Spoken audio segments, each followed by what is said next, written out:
All right, there's two simple ATV maintenance tips that everyone should know. These tips are going to be how to maintain your battery, and the other one will be how to maintain your carburetor. Some people will already know this tip, but some people don't. So this is going to be huge for them. Let's start with the carburetor. It's easy. All you have to do is turn the gas to off.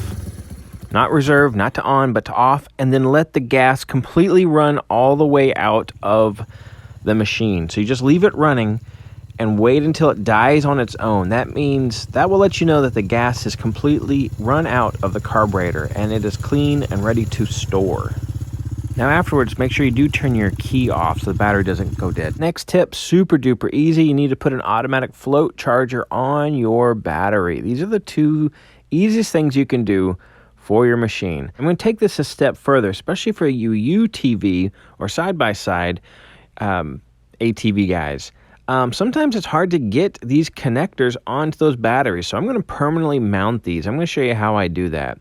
So you can stop the video now, or you can keep on going and I'll show you how I'm going to mount these. I'm just going to clip these terminals off, and once I get those off, get those moved out of the way, and I'm just going to take some little scissors. You can get better things that will strip the cable off, and once you get that off, you access the copper wiring. Now once you've stripped the positive and the negative side, what I'm going to do is I'm going to take this little connector end. I made sure that it fits my battery. I'm going to pull this rubber piece off. You can leave that on. I just have a personal preference, and I'll show you why I'm going to take mine off. But then you just take that and you're going to stick it on the end of the wire that you've got. But before you do, I've got a heat shrink tube. This is what I'm going to put on mine. I'm just going to cut this sucker in half. Now I'm just cutting mine in half because I don't need it quite so long. So I'm going to set these aside, and then I'm going to get the bare cable and slide it down.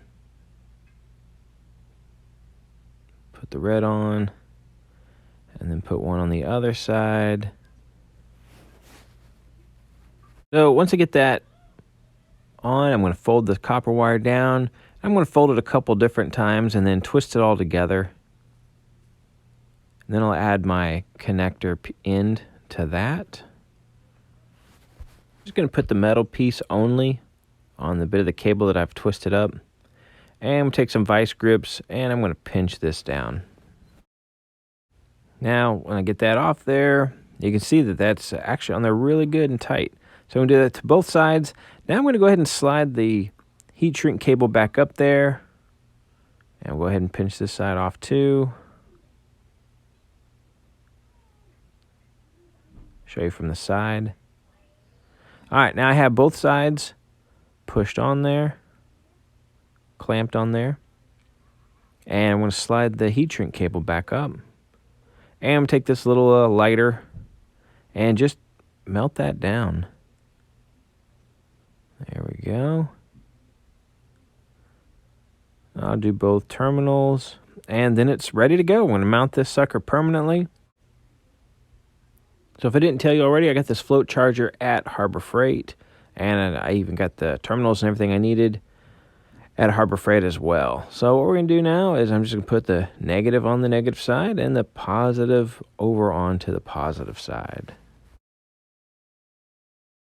So the reason I came up with this idea is because some of my ATVs, it's not that easy to get to the battery. I can't put those clamps on that easy all the time. And so for my kids, I just want them to be able to just plug something in. You know, when they're done riding, plug this in. They already know how to turn the gas off. And it just keeps the carburetor and keeps the battery maintenance free so that you don't have to worry about it too often. Now I just need to zip tie this end onto the frame somewhere where I can easily take an extension cord and plug it in, and I'm ready to go. Hope that helps.